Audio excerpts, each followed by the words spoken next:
지금부터 1주차 강의를 시작하겠습니다. 교과목 명이 네트워크 시큐리티와 블록체인인데 먼저 1주차에서는 네트워크 시큐리티, 네트워크 보안부터 먼저 소개하도록 하겠습니다. 이번 주에 공부할 내용은 보안의 목표, 우리가 공부하는 궁극적인 보안의 목표가 뭔지에 대해서 보도록 하겠습니다. 구체적으로 인터넷 시큐리티와 컴퓨터 시큐리티는 어떻게 다른지, 그 다음에 공격, 서비스, 그 다음에 보안 메커니즘은 어떤 건지 그런 거에 대해서 살펴보고, 그 다음에 시큐리티 서비스를 보겠습니다. 어떤 보안 서비스를 해줄 수가 있는지, 그 다음에 네트워크 시큐리티를 하기 위한 메커니즘의 어떤 모델, 표준이 되는 그런 형태가 어떤 건지 그걸 한번 보도록 하겠습니다.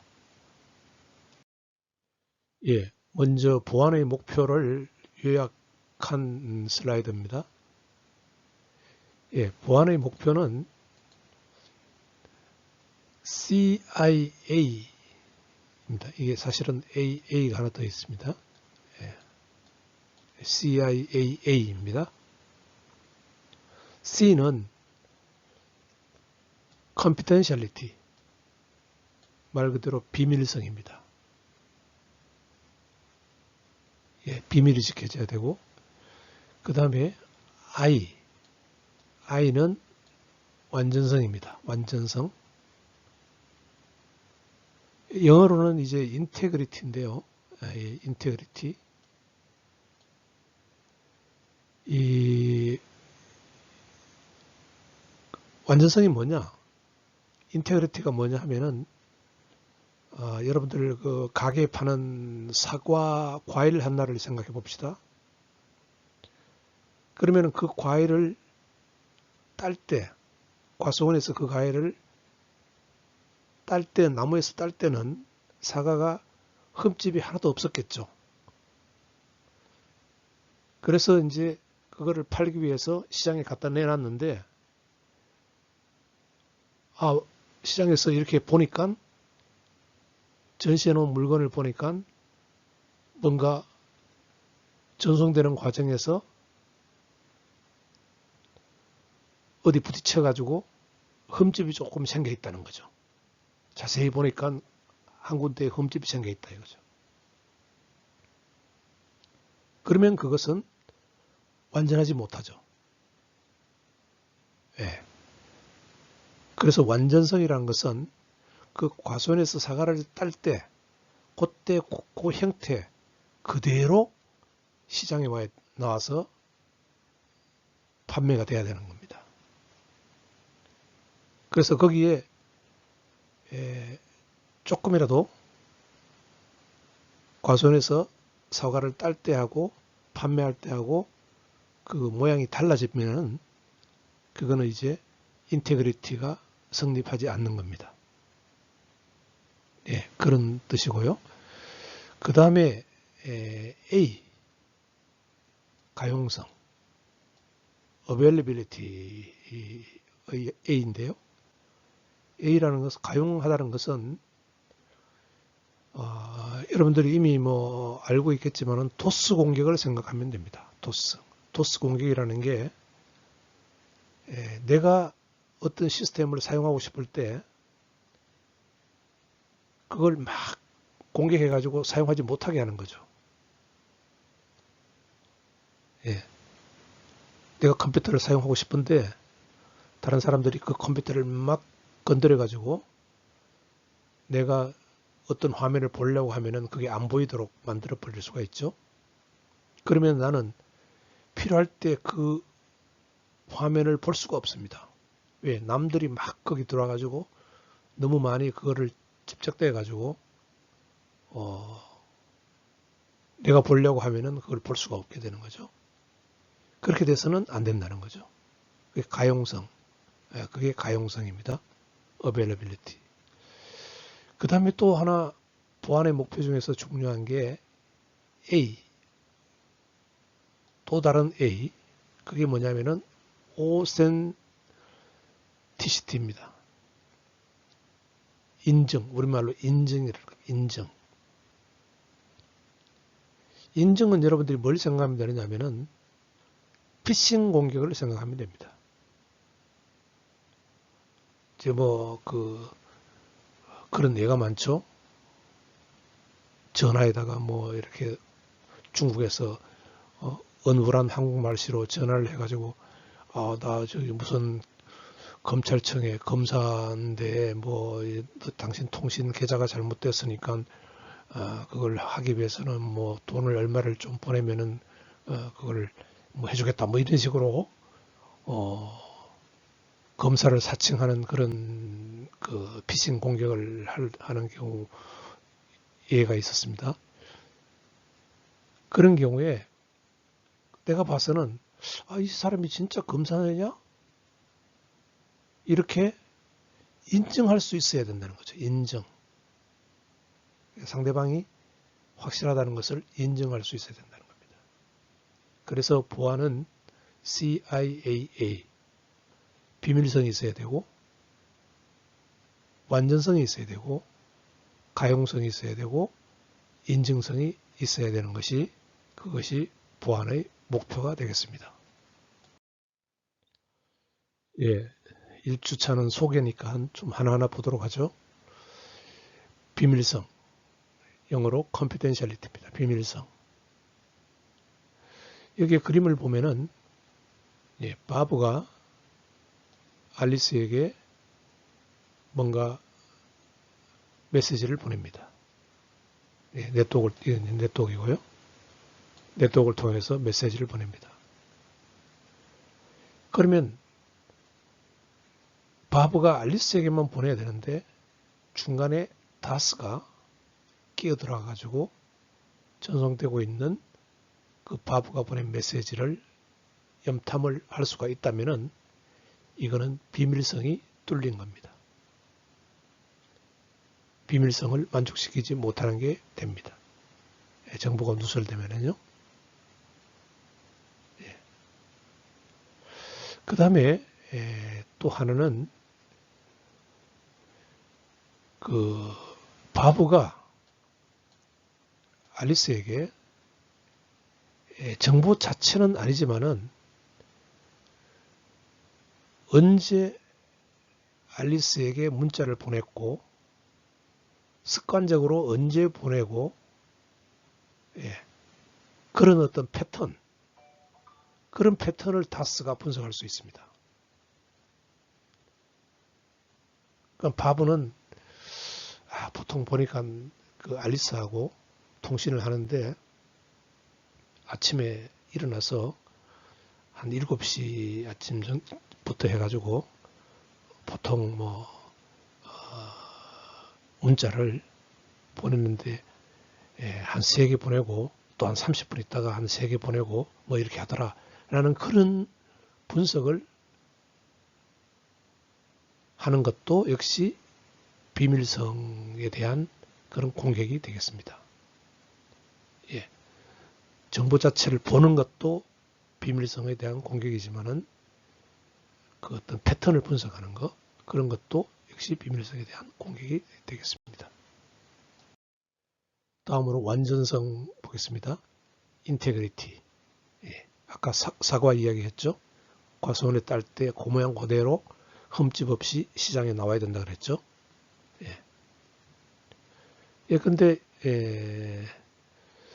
자, 이 바보가 과수원이라고 합시다. 사과를 하나를 알리스에게 보냈는데 알리스가 시장이고요. 시장에 보냈는데 이 중간에 가는 사이에 중간에 그 운반하는 사람 중에 다스가 잘못해가지고 아니면 의도적으로 사과를 흠집을 내버렸다고 합시다. 그런 후에 그냥 알리스에게 보내면은 알리스 입장에서는 사과가 왔는데 이 사과가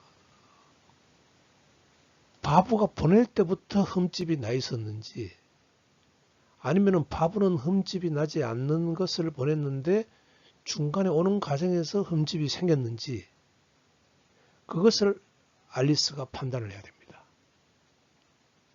그걸 판단해 줄 수 있는 게 인테그리티라는 겁니다. 완전성. 이 완전성을 만족하려면은 앨리스가 이게 보내는 사람이 보낸 그대로 에러 없이 흠집 없이 도착했다 하는 것을 확인할 수 있어야지만이 그게 완전성을 만족한다고 그렇게 이야기를 합니다. 예, 그 다음에 availability, 가용성. 가용성에 대한 공격 이야기를 해봅시다. 만약에 어떤 서버에서 몇 월 며칠 오전 10시 정각에 내 서버에 들어가지고 등록을 하면은 경품으로 마스크 100장을 주겠다 이렇게 공고를 냈다고 합시다.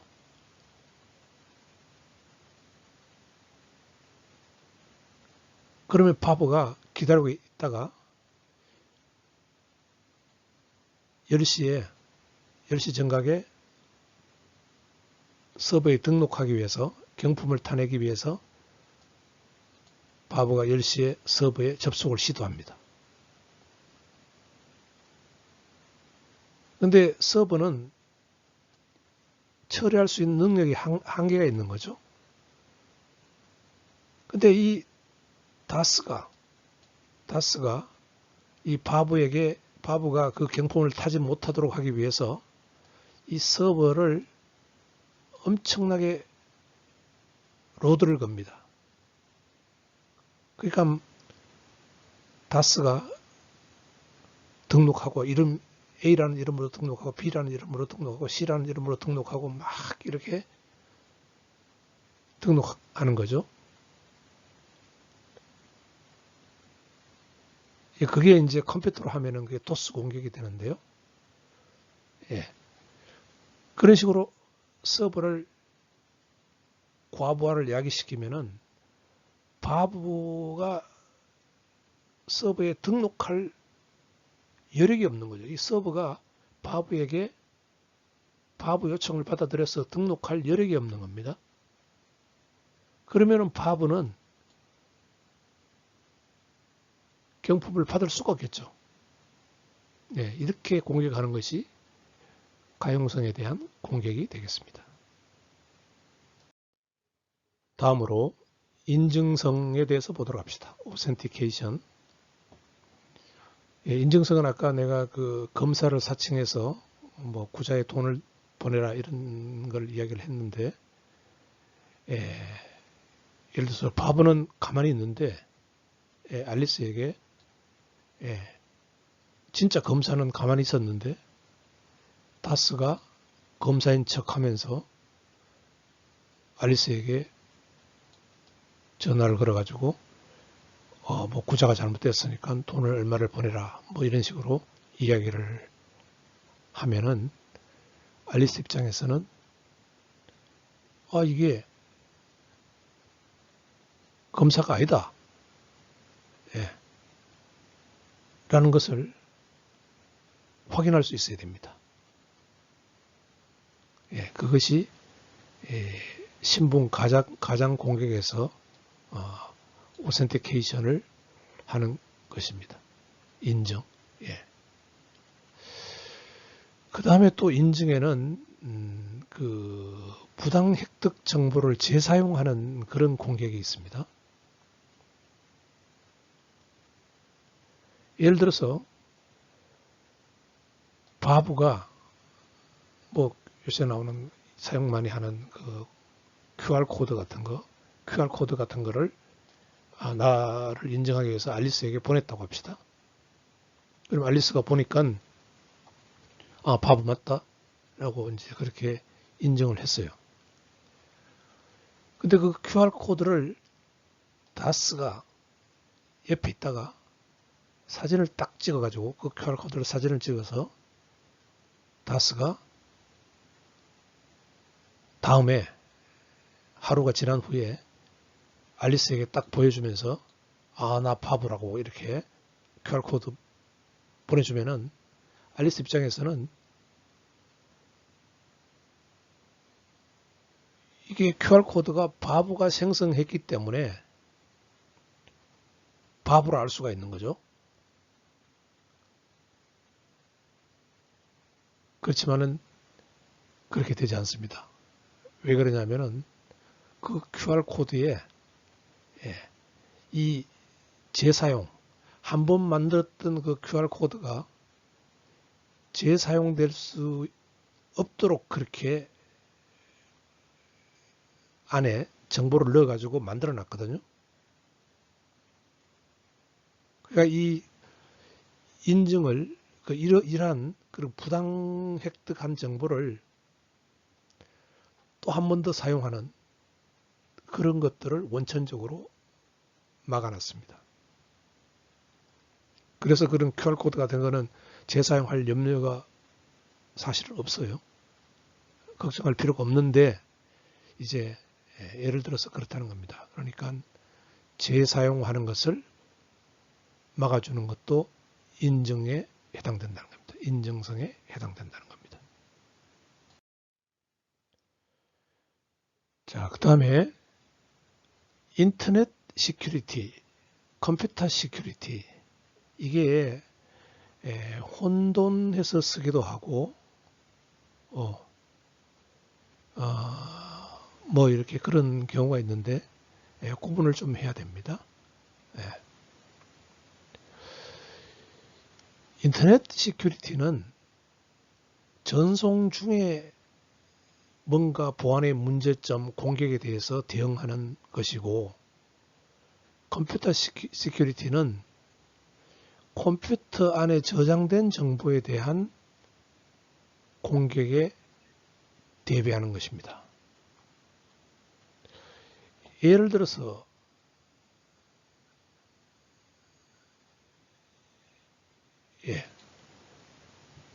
한국은행이 한국은행이 돈을 이제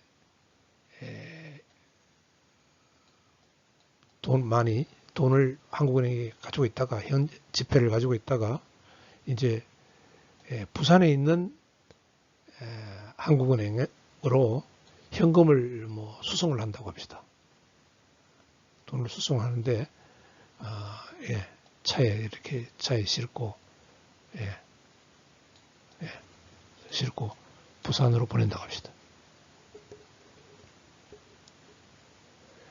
그러면 컴퓨터 시큐리티는 뭐냐 하면은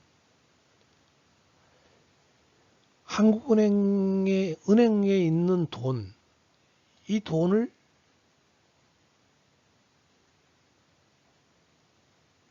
그 은행을 털러 오는 공격해서 이 돈을 훔쳐가려고 하는 그런 사람으로부터 보호하는 게 컴퓨터 시큐리티에 해당됩니다. 그러니까 한국은행이 보관하고 있는 돈을 훔쳐가는 거를 막는 거. 그게 컴퓨터 시큐리티고, 네트워크 시큐리티는, 거기에 비해서 네트워크 시큐리티는, 이 네트워크 시큐리티는 돈을 서울에 있는 한국은행에 부산에 있는 한국은행으로 전달하는 과정에서 여기 이제 싣고 가겠죠. 돈을 이렇게 싣고 가는데 이 싣고 가는 이 돈을 훔치려고 시도하는 공격으로부터 막아주는 거죠. 그 이동 전송 중에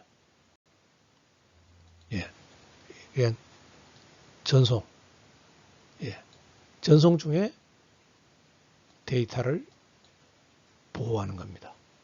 그게 네트워크 시큐리티입니다. 그래서 보통 그렇게 생각하면 돼요. 그 은행이 털리는 경우는 잘 없죠. 은행 자체가 틀리는 경우는 잘 없습니다. 그거는 뭐 과거에 초창기에 그 서부 영화 같은 데 보면은 은행을 털고 뭐 이렇게 하는 그런 경우는 있었지만은 예, 지금은 은행이 틀리는 경우는 잘 없습니다. 보안이 쉬워요. 그게 왜 그러냐면은 그냥 은행에서 금고를 두껍게 하고 그 금고 잠금 장치죠. 키값 잠금 장치를 그냥 아주 복잡하게 하고 이렇게 절차를 접근하는 절차를 까다롭게 하고 이렇게 하면은 과거와 달리 그렇게 허접하게 은행이 틀리는 경우는 없습니다. 근데 지금도 어떤 경우냐면은 그 현금을 수송하다가 돈을 보내다가 틀리는 경우는 종종 일어나고 있죠. 아직도. 그것도 똑같습니다. 컴퓨터 시큐리티는 대체적으로 조금 쉬운 편입니다. 예, 이것도 뭐 중요하긴 중요하지만은요. 그래서 네트워크 시큐리티는 조금 더 컴퓨터 시큐리티보다는 어렵다고 봐야 됩니다. 예, 데이터가 전송 중에 틀리는 거니까요. 근데 넓은 의미에서 보면은 네트워크 시큐리티는 컴퓨터 시큐리티를 포함하고 있습니다. 예, 이것도 여기에 일종의 여기에 포함된다고 볼 수가 있습니다. 구태여 구분한다면은 그런 차이가 있다는 거죠. 예. 다음으로 보안에 대한 공격, 그 다음에 서비스, 메커니즘의 관계를 한번 보도록 하겠습니다.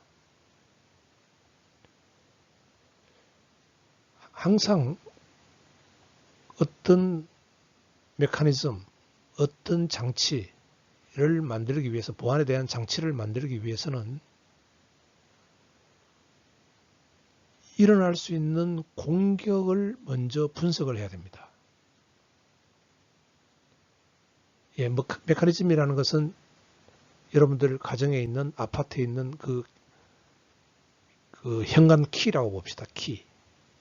현관 키라고 보면은 문을 도둑이 못 들어오게 현관에 다들 키를 달고 있죠.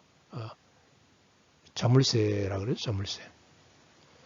예, 자물쇠를 달고 있는데 그게 메커니즘이라고 보면 됩니다. 근데 그 메커니즘을 설계하기 위해서는 공격, 어떻게 이걸 뚫기 위해서 공격할 것이다 라는 그 공격의 종류를 우리가 예상을 할 수가 있어야 됩니다. 그래서 그렇게 만들어 놓은 메커니즘, 공격을 예상해서 만들어 놓은 그 메커니즘은 자물쇠는 시건 장치요. 자물쇠는 어떤 서비스가 가능하죠. 그러니까 이런 서비스, 이런 서비스, 이런 서비스, 이런 서비스가 가능합니다. 그 시건 장치에 보면은 뭐 잘못 눌러버렸으면은 뭐 이게 삑삑거린다든지, 그 이제 애플의 아이폰 지금 뭐 지금 저기 뭐야 사건 있었죠. 그러니까 애플을 이제 그 검찰에서 특정 사건에서 그 아이폰을 이제 뺏어가지고 그걸 열어야 되는데 비밀 키로 이제 그게 잠겨 있으니까 그거를 열려고 시도를 해보니까 그걸 공격으로 볼 수 있는 거죠. 반대로 이야기하면은 열려고 하는 게 제3자가 열려고 하는 거니까 공격으로 볼 수 있는데요. 그걸 열려고 하다 보니까 이 그 애플 아이폰이 제공하는 그 메커니즘의 보안 메커니즘의 서비스 중에는 엉뚱한 비밀번호가 뭐 5번 이상 집어넣으면은 이게 영원히 잠궈 버린다든지 아예 열 수 없도록 만들어 버린다든지 그런 서비스를 제공하는 겁니다. 아니면은 뭐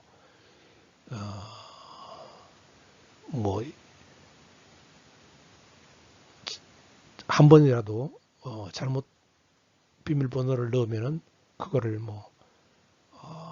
애플 거기서 제어 센터로 누가 당신에게 이런 비밀번호를 오류가 난 비밀번호를 입력했는데 당신이 한 게 맞느냐 이런 식으로 그 사람한테 이렇게 이메일을 보낸다든지 그런 서비스들을 해줄 수도 있는 거고요. 그래서 그 메커니즘이 제공하는 그런 보안에 대한 그 서비스, 그거를 이제 서비스라고 합니다. 그러니까 공격, 서비스, 메커니즘 그렇게 서로 연관성을 가지고 있습니다. 그래서 보안 공격은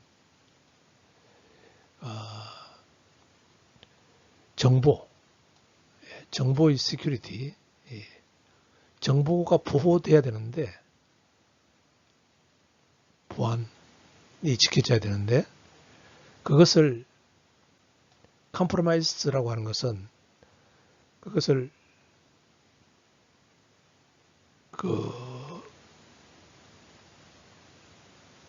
보호가 안 되게 노출된다 그러죠. 노출.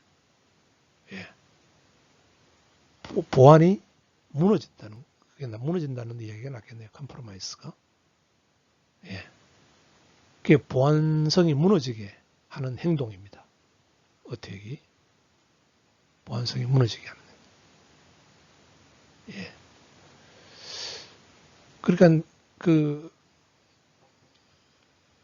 가장 쉬운 그런 어택이 이제 브루트 포스 어택이라고 하는데요. 그 세 자리 디지트로 키 값을 갖는 그런 시건 장치가 있다고 합시다. 그러면은 그거에 대해서 제3자가 여러분들은 사물함 같은 게 보통 그렇게 돼 있죠. 0, 1, 2, 3, 4, 5, 6, 7, 8, 9 요거를 3개를 맞추면은 찰크하게 열리죠. 근데 그거를 여는 방법은 공격 중에 하나가 000, 그 다음에 001, 002 쭉 해가지고 999까지 모든 경우의 수를 다 한번 해보는 겁니다. 그러면은 한 번은 열리겠죠. 그런 공격입니다. 그게 이제 일종의 하나의 공격 방식인데요. 브루트 포스 어택이라는 건데, 예, 그런 것을 이제 공격이라고 합니다. 공격. 그 다음에 시큐리티 메커니즘. 메커니즘은 이제 그 공격에 대비해서 그 공격을 막을 수 있도록 설계되어 있는 그 장치죠. 시건 장치 그 시스템 자체를 이야기하는 겁니다. 메커니즘은. 예.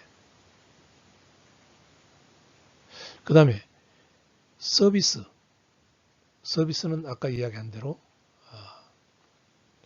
그 제공해 줄 수 있는 그 보안 서비스 그것을 이야기합니다. 그래서 이 서비스를 하기 위해서는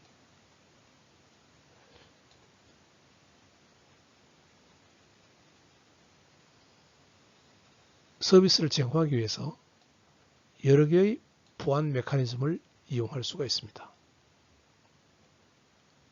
예, 여러 가지 보안 메커니즘을 이야기할 수 있습니다. 이 개념은 배우면서 하도록 하죠. 예, 앞으로 배우면서 이야기하도록 하겠습니다.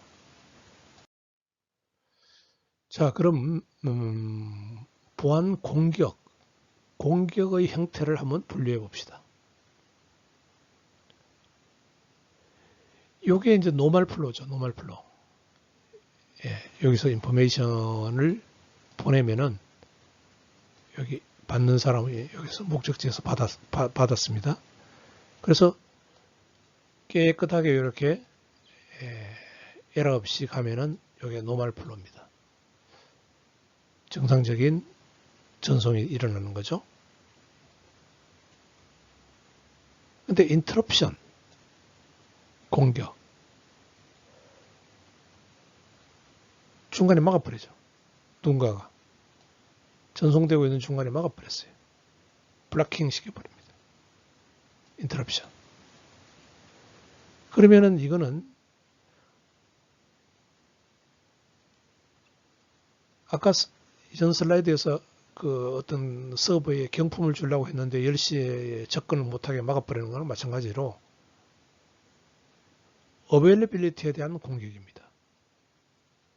내가 얘가 이 서버를 쓰려고 그러는데 중간에 막혀져 가지고 쓸 수가 없는 거죠. 가용성에 대한 공격입니다. 그 다음에 인터셉션.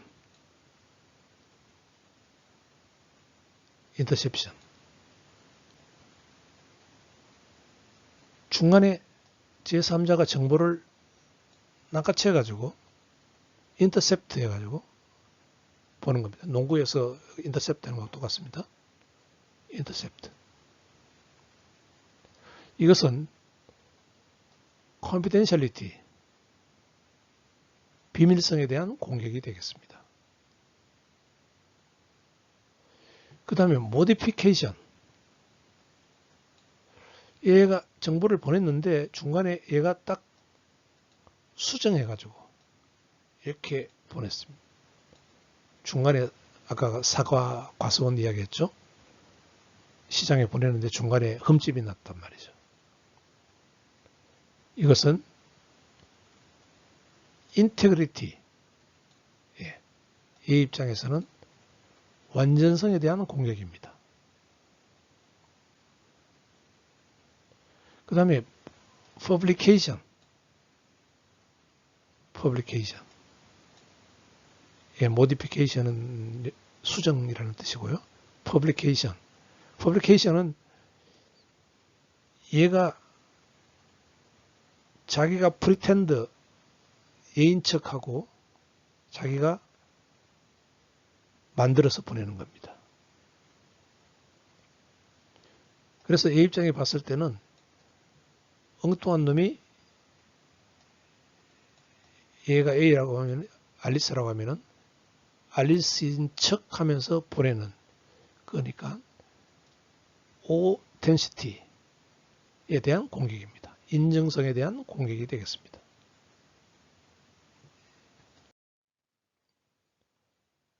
예, 반복되는데요.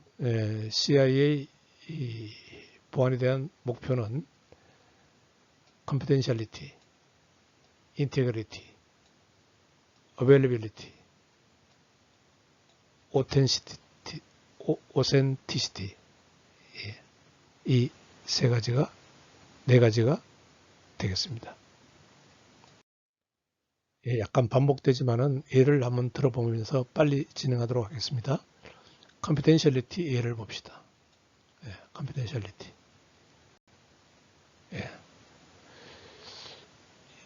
여러분들이 그 학교 성적은 여러분들의 자산이죠.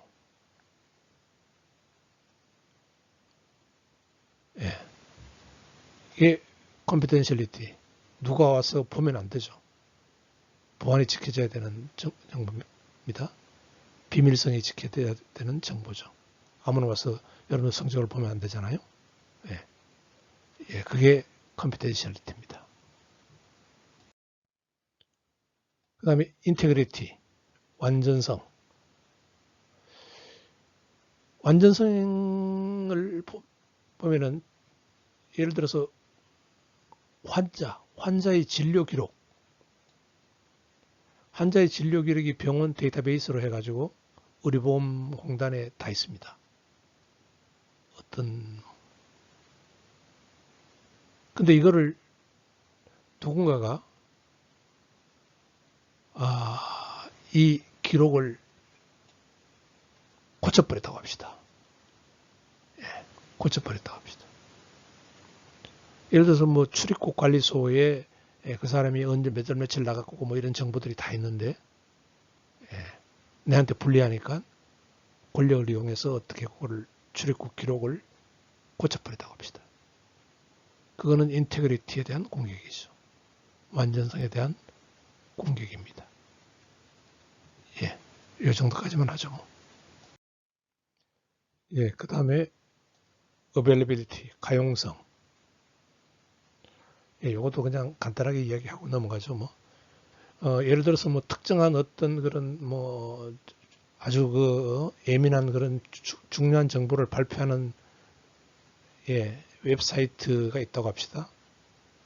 그 웹사이트에 정보를 발표하는데 해커들이 사람들이 그걸 알기를 원하지 않는다. 그러면은 그 웹사이트를 공격을 해가지고 일반 사람들이 그 정보를 원하는 시간에 보지 못하게 그렇게 할 수가 있겠죠. 그런 것이 availability에 대한 공격이 되겠습니다. 그 다음에 active and passive security threats. 자, 여기서 왜 아까는 attack이라고 했는데 threat라고 하느냐. 사실 attack은 어떤 행위가 일어나야 되죠. 공격을 했다. 어택 했다는 것은 공격했다는 것은 어떤 그 행위가 일어나야 되는 거고 스트레트라는 것은 위협 그런 공격 가능성이 있는 그 자체가 스트레스입니다. 그러니까 우리가 어떻게 보면은 아직 공격은 일어나지 않았지만은 그런 공격 가능성 스트레트 공격 가능성에 대비를 해야 되는 게 보안 시스템이기 때문에 가능한 모든 공격을 상상을 해야 되는 거죠.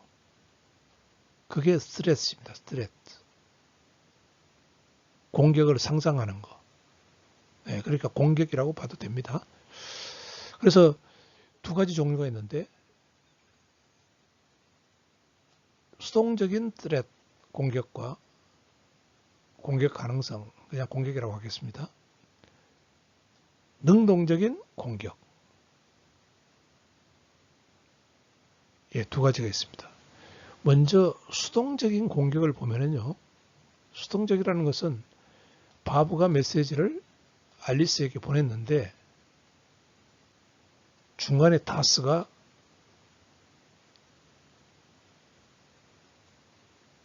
염탐을 했어요. 근데 바브와 앨리스는 중간에 다스가 끼어들어서 뭔가 정보를 낚아채 갔다는 것을 모르고 있습니다.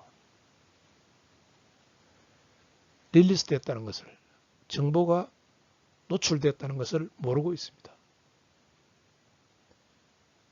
이것도 일종의 수동적 공격 가능성입니다. 그 다음에 이제 트래픽 어널리시스. 이 트래픽 어널리시스가 중요한 게 항상 공격하기 전에 트래픽 어널리시스 공격에 선행되는 게 이건데요. 예를 들어서 갱들이 은행을 턴다. 그러면 은행을 아무리 갱들이 머리가 나빠도 그냥 무작정 은행 가서 털지 않겠죠. 한 달 전부터 조사를 합니다. 저 은행에는 보니까 먼저 아침 6시 되니까 문을 여는구나. 문을 열 때는 경비가 어느 쪽에서 방향에서 와서 어느 쪽으로 와서 문을 열더라. 그 다음에 뭐 직원들이 몇 시에 출근하고 밥 먹으러는 몇 시에 가더라. 그러면서 그 어떤 상황에 대해서 분석을 하는 거죠.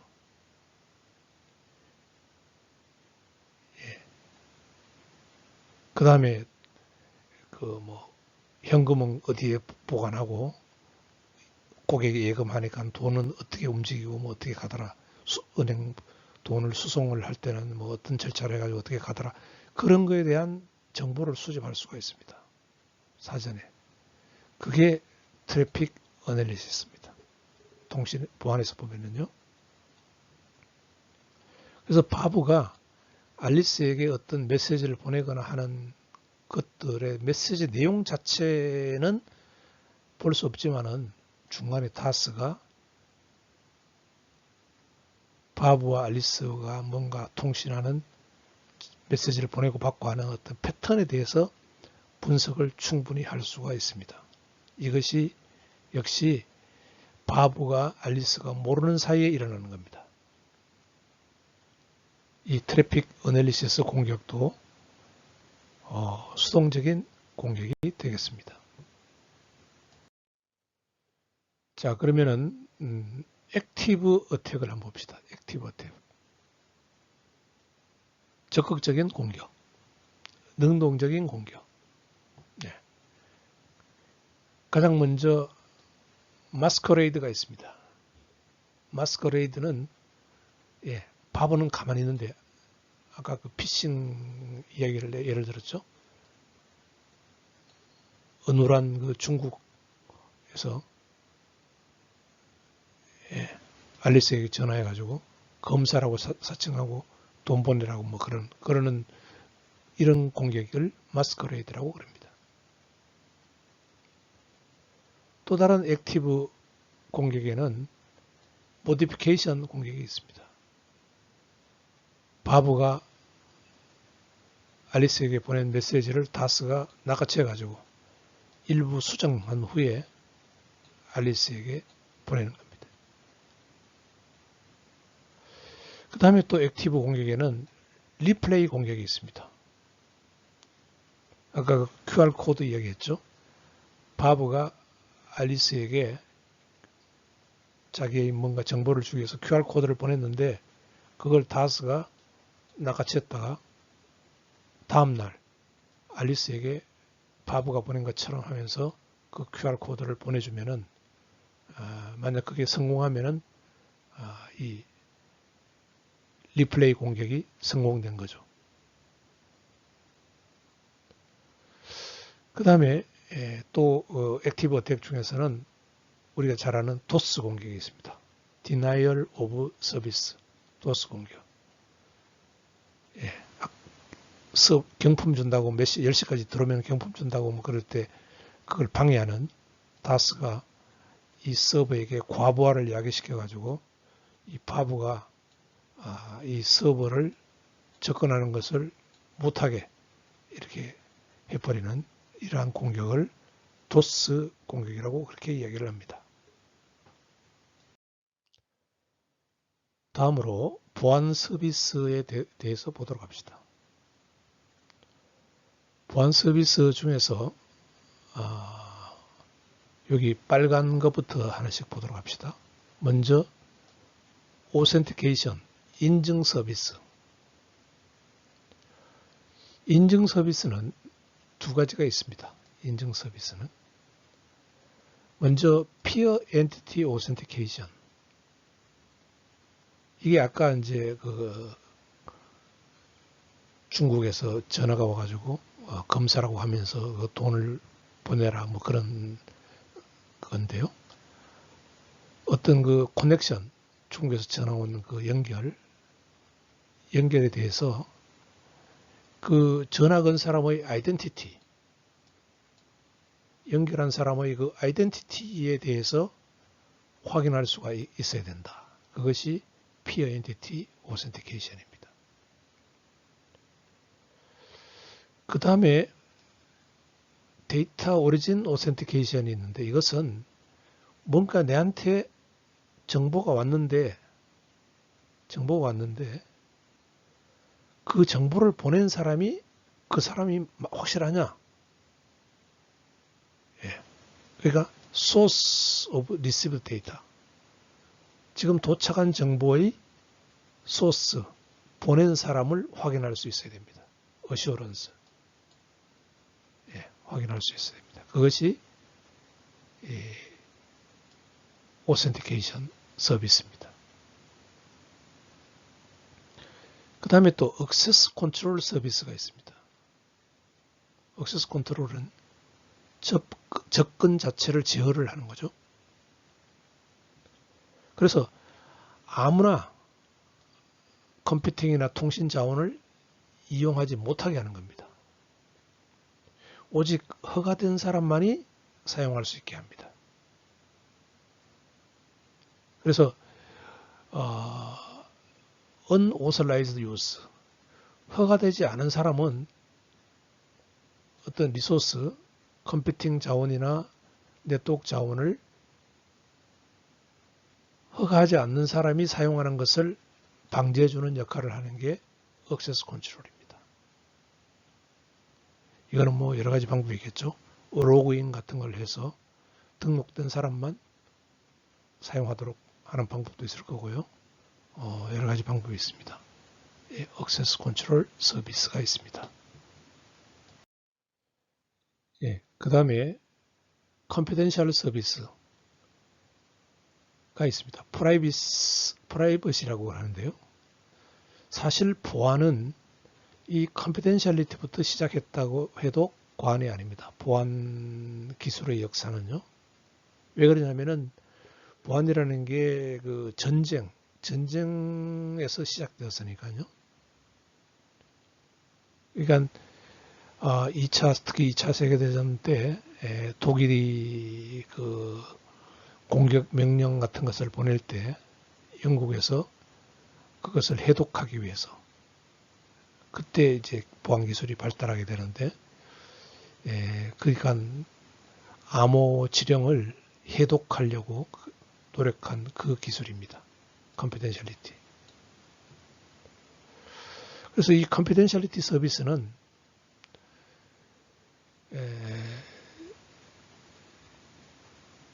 어떤 해독을 못하도록 해야 되겠죠. 이 서비스하는 입장에서는. 그래서 커넥션 컨피덴셜리티 있습니다. 그러니까 내가 명령을 보내는 그 기간 동안에 모든 정보가 암호화되어 있어서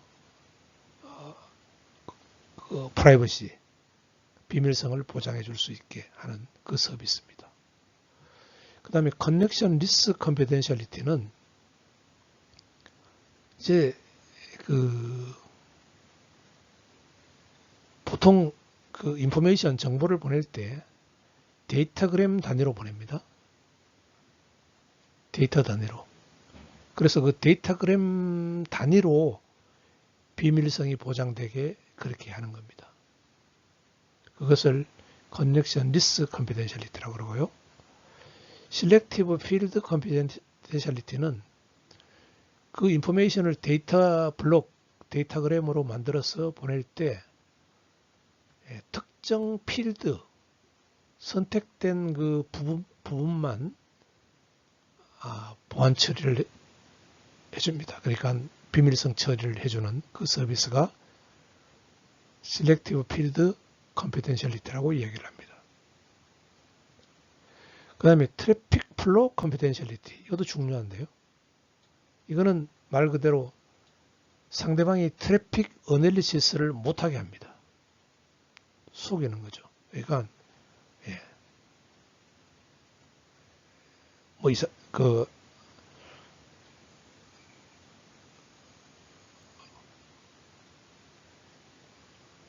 예를 들어서 아까 뭐 은행 이야기를 예를 들었는데 은행에 뭐 몇 시에 문 열고 이런 걸 감시한다고 합시다. 그러면은 사실은 한 사람만 있으면 되는데 여러 사람이 막 문을 문 열 때 뭐 경비병 5명이 이렇게 번갈아 가면서 왔다 갔다 하면서 그 중에 한 명이 연다든지 뭐 이런 식으로 해서 상대방을 제대로 분석을 못하게 그렇게 만들 수가 있습니다. 좀 좋은 예는 아닌 것 같은데요. 하여튼 트래픽 플로우 컨피덴셜리티는 트래픽 어널리시스를 못하게 하는 그런 컨피덴셜리티 서비스가 되겠습니다. 예, 다음으로 인테그리티 서비스. 아까 이제 과수원의 그 사과를 시장에 가지고 가는데 시장에서 봤을 때 뭐 흠집이 있으면은 그 흠집이 과수원에서부터 올 때부터 흠집이 있었던 건지 아니면 중간에 오다가 뭔가 흠집이 생긴 건지 그것을 알아낼 수가 있어야 되는데 그와 같은 서비스를 해주는 게 인테그리티 서비스입니다. 완전하다는 것을 증명해 주는 게 인테그리티 서비스입니다. 인테그리티 서비스도 커넥션 인테그리티가 있습니다. with recovery. 그러니까 하나의 그 연결 동안에 그러니까 과수원에서 사과를 10박스를 이렇게 보냈다고 합시다. 시장으로 10박스 보냈는데 만약에 그 중에서 통째로 모든 박스에 대해서 뭔가 흠집이 있으면은 그 흠집을 받아서 봤을 때 흠집이 있으면은 새로운 사과로 교체해 줄 수 있으면은 그거는 흠집이 있다는 것을 중간에 흠집이 생겼다 하는 것을 알고 흠집이 있는 것은 흠집이 없는 걸로 가수원에서 보낼 때와 똑같은 형태로 바꿔준다. 그러면은 그거는 커넥션 인테그리티 위드 리커버리가 됩니다. 그 다음에 커넥션 인테그리티 위다우트 리커버리. 이거는 뭐냐 하면은 과수원에서 사과를 10박스를 시장에 보냈는데 그 중에 보니까 두 번째 박스하고 네 번째 박스하고는 얘는 흠집이 있는 게 하나씩 들어있었어요. 이거는 과수원에서는 흠집이 없었는데 받아서 보니까 흠집이 있다는 게 알아낸 거죠. 그렇지만 그 흠집이 있는 것만 알아냈지 새로운 걸로 교체는 안 됩니다. 이게 커넥션 인테그리티 위다우트 리커버리입니다.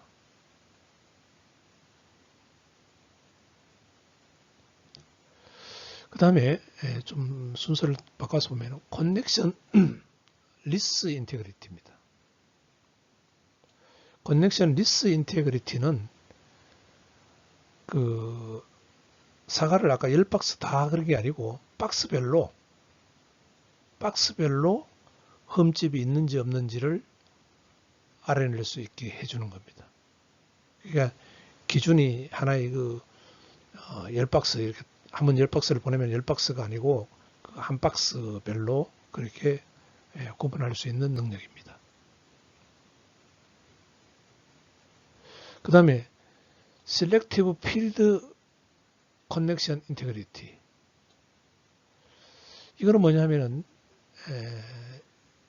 예를 들어서 아까 사과 10박스를 보냈는데 10박스 박스마다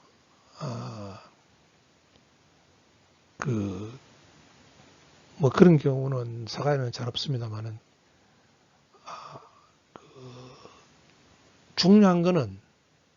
중요한 사과는 아래 집어넣고 뭐 중요하지 않는 거는 위에 이렇게 놓는다고 합시다. 그러면은 중요한 것만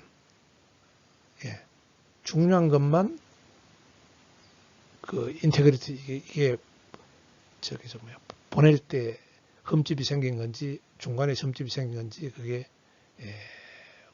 구분될 수 있도록 해주는 거.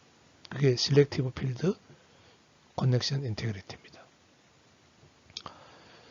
그 다음에 Selective Field Connection List Integrity. 요거는 이제 사과 박스별로 중요한 부분만 흠집이 있는지 없는지를 구분할 수 있게 해주는 그 개념이 Selective Field Connection List Integrity입니다. 그 다음으로 Non-Reputation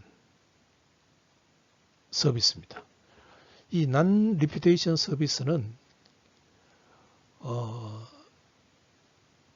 거짓말하는 것을 너 거짓말했다는 것을 알게 해주는 그런 서비스입니다. 그래서 non-reputation 서비스는 오리진과 데스티네이션이 있습니다.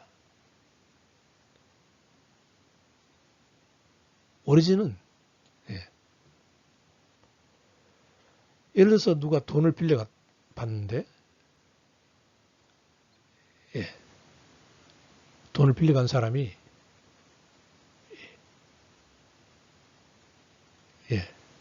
돈을 자기는 돈을 얘가 별로 안 좋네요. 별로 안 좋습니다. 얘가 딴 걸로 예를 들겠습니다. Non-reputation 서비스 오리진은 예를 들어서 어떤 A라는 사람이 B에게 메시지를 보냈는데 나중에 보니까 불리하니까 A라는 사람이 B에게 나 그거 보낸 적 없다. 그렇게 발뺌하는 경우에 B가 B 입장에서는 non-reputation origin 서비스를 적용을 시키면은 너가 보낸 게 확실히 맞다. 너 옛날에 이거 보냈는 거 확실히 맞다. 라고 증명할 수 있는 게 non-reputation origin입니다. 그 다음에 non-reputation destination은 이게 그거네요. A가 B에게 연체 돈을 빌렸다가 A가 B에게 돈을 갚았어요. 근데 B는 나 돈 받은 적 없다. 너가 돈 언제 갚았느냐? 이렇게 발뺌할 수 있죠.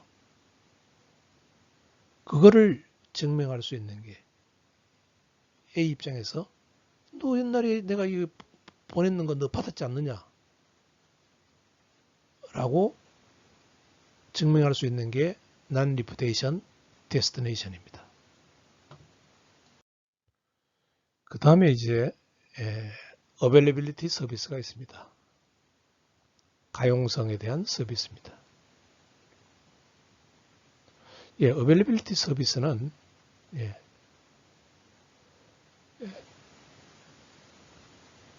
그 어떤 시스템 리소스, 통신이나 그 컴퓨팅 자원이 오직 authorized entity, 허가받은 사람에게는 접근할 수 있어야 되고 사용할 수가 있어야 됩니다. 그러니까 허가받은 사람들의 디맨드, 요청에 따라서 접근이 가능해야 되고 사용할 수가 있어야 됩니다.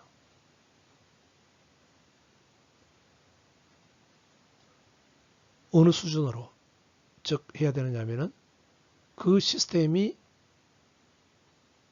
약속하고 있는 그 성능, 그 시스템이 제공하는 그런 약속된 성능에 입각해서 허가받은 사람은 그 자원을, 그 시스템을 접근할 수 있어야 되고 사용할 수 있어야 된다는 거죠. 그래서 어베일리비티 서비스란 것은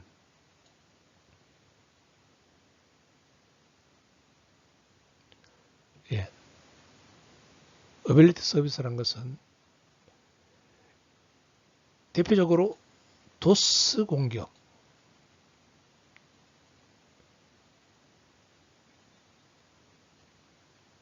그러니까 시스템의 과부하를 야기시켜 가지고 정상적인 사람이 접근하는 것을 막는 그러한 보안 우려를 불식시킬 수 있어야 됩니다. 그러기 위해서는 그 시스템의 적당한 매니지먼트나 관리나 제어를 해주는 기능이 있어야 됩니다. 그게 어베일리빌리티 서비스가 되겠습니다. 그러니까 보안 서비스, 시큐리티 서비스와 어택 공격과는 서로 이제 밀접한 연관성을 가지고 있죠. 공격에 대응하는 게 그 메커니즘이 이 공격에 대응해서 시큐리티 서비스를 제공해 줄 수 있어야 되기 때문인데요. 예를 들어서 이제 그 제공하는 서비스가 Peer Entity Authentication 서비스를 제공한다 하면은 머스크레이드 공격, 그러니까 뭔가 가짜 정보를 보내는 뭐 그런 공격으로부터 보호할 수가 있는 거죠.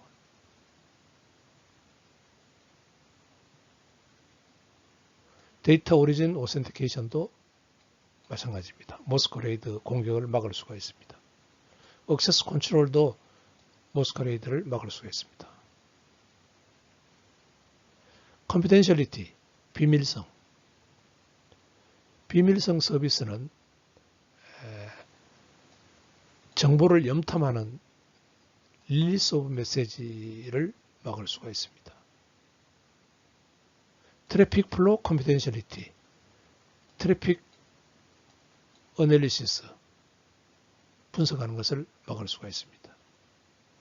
데이터 인테그리티, 사과에 흠집 났다 뭐 이런 것을 알아내는 거, 이게 리플레이 공격을 막을 수가 있고 모디피케이션 수정하는 공격을 막을 수가 있습니다. 그 다음에 non reputation 서비스, 그 다음에 availability 도수 공격을 막아낼 수가 있습니다. 자, 그러면은 서비스와 메커니즘 간의 관계를 봅시다. 예, 서비스가 똑같고요. 메커니즘은 그 보안 시스템을 이야기합니다. 보안 시스템이 제공하는 기능이랄까요?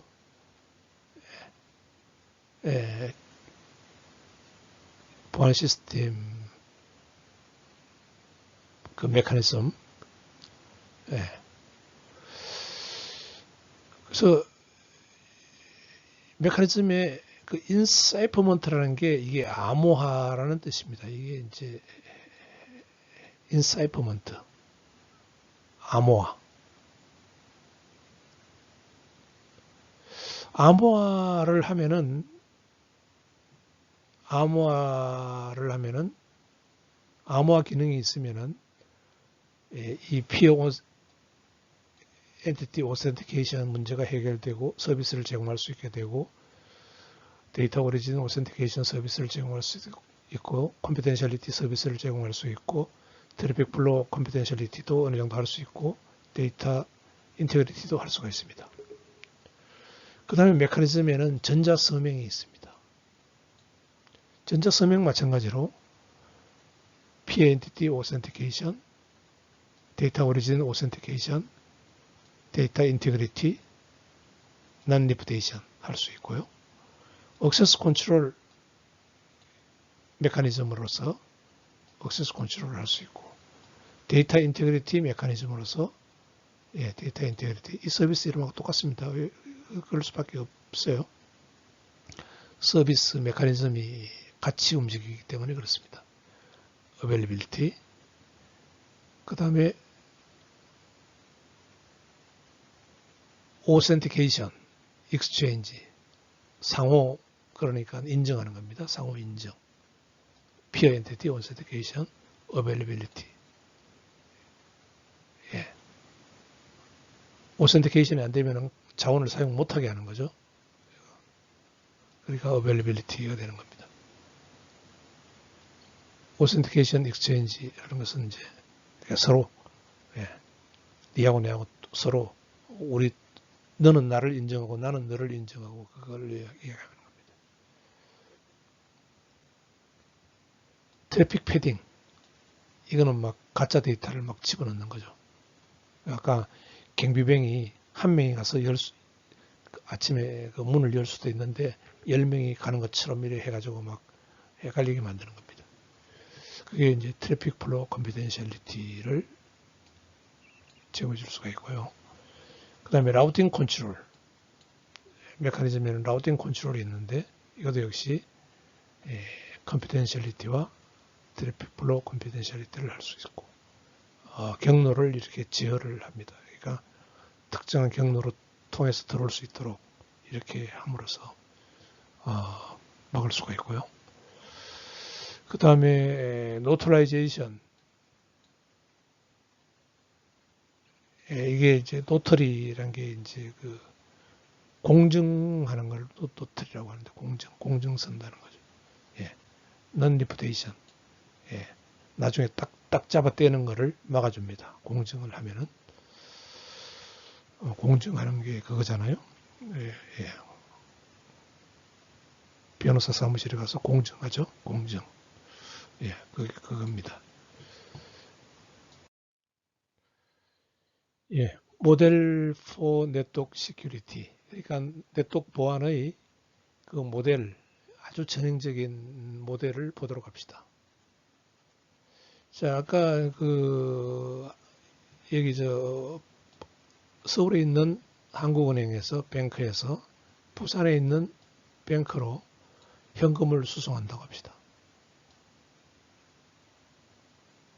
예, 현금을 수송하는데, 예, 여기에 이제 금고에 이렇게 돈을 넣어서, 예, 예, 예, 금고를 이렇게 식은 장치로 아주 해가지고 튼튼하게 해가지고 잠궈서 보낸다고 합시다. 그러면은 뭔가 서드 트러스트, 신뢰할 수 있는 서드 파티가 있어줘야 됩니다. 이거는 뭐 한국은행 뭐 보안팀이라든지 정보팀에서 그 역할을 수행한다고 합시다. 그게 이제 서울에도 있고 부산에도 있고, 그러면 그 정보팀에서 이번 수송할 때는 비밀키 번호가 몇 번이다라고 안전하게 알려줍니다. 서울에 알려줍니다. 이 키 값을 알려줍니다. 그 다음에 부산에도 알려줍니다. 그러면은 이 서울에서 돈을 보낼 때 그 알려준 이 키 값을 이용해서 이 세크리티 키 인포메이션을 이용해서 여기에 잠그는 거죠. 잠궈서 보냅니다. 보내면은 이 부산에 도착하면은 이 키 값을 이용해서 이거를 열고 돈을 받게 되는 것입니다. 그래서 그 네트워크 시큐리티 모델은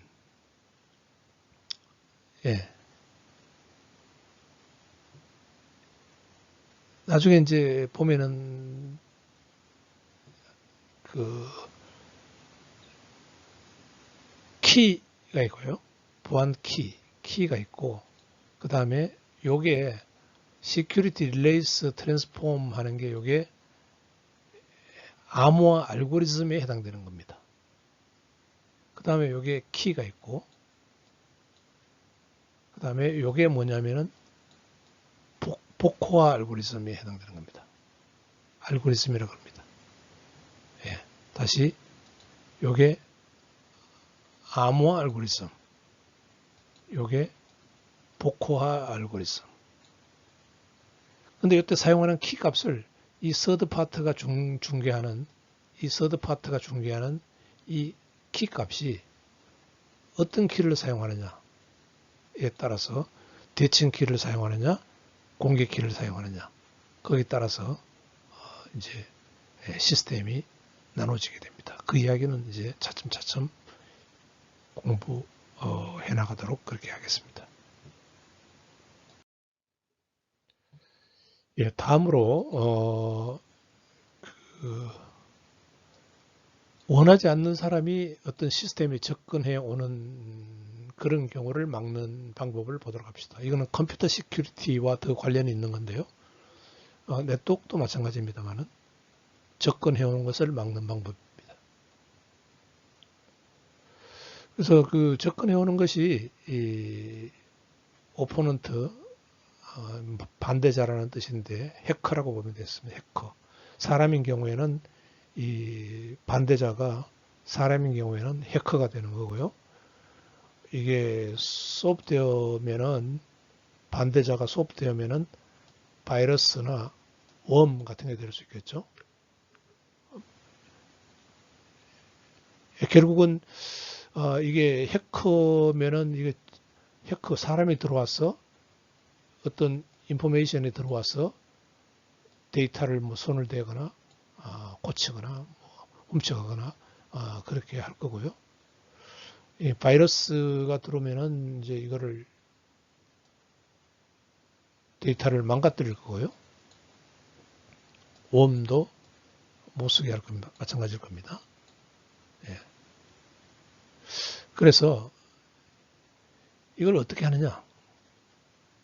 어떻게 막느냐? 예. 가장 지금 많이 이용되고 있는 방법이 패스워드 방식으로 로그인을 제어하는 거죠. 이게 중간에 게이트키퍼가 있어서 들어올 때 허가된 사람만 들어오도록 로그인 절차를 두는 겁니다. 패스워드를 둬가지고요.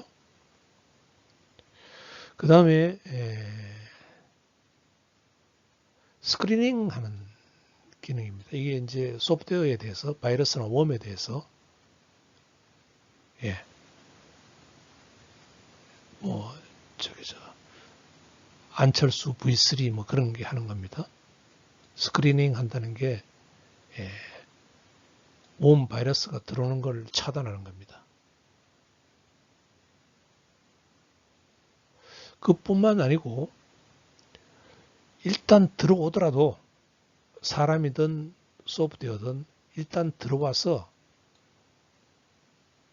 무슨 짓을 하는 것을 모니터링 하는 겁니다. 그러니까 인터널 컨트롤이라는 게 이 인포메이션 시스템 안에서도 시스템이 작동하는 것을 모니터링 합니다. 그러니까 이게 보니까 정상적인 사람이 시스템을 작동하는 게 아니고 이게 보니까 뭐 여기 갔다가 저기 갔다가 뒤지면서 말이지 막 이상한 짓을 하고 있다. 이런 것들을 인포메이션 시스템 내부에서 모니터링 하는 기능이 있습니다. 그 다음에 저장된 정보를 분석하는 기능이 있습니다. 이런 것 인터널 컨트롤 그걸 우리가 인터널 시큐리티 컨트롤이라고 이야기를 합니다. 이렇게 해서 그 unwanted 원하지 않는 접근을 막아주는 겁니다.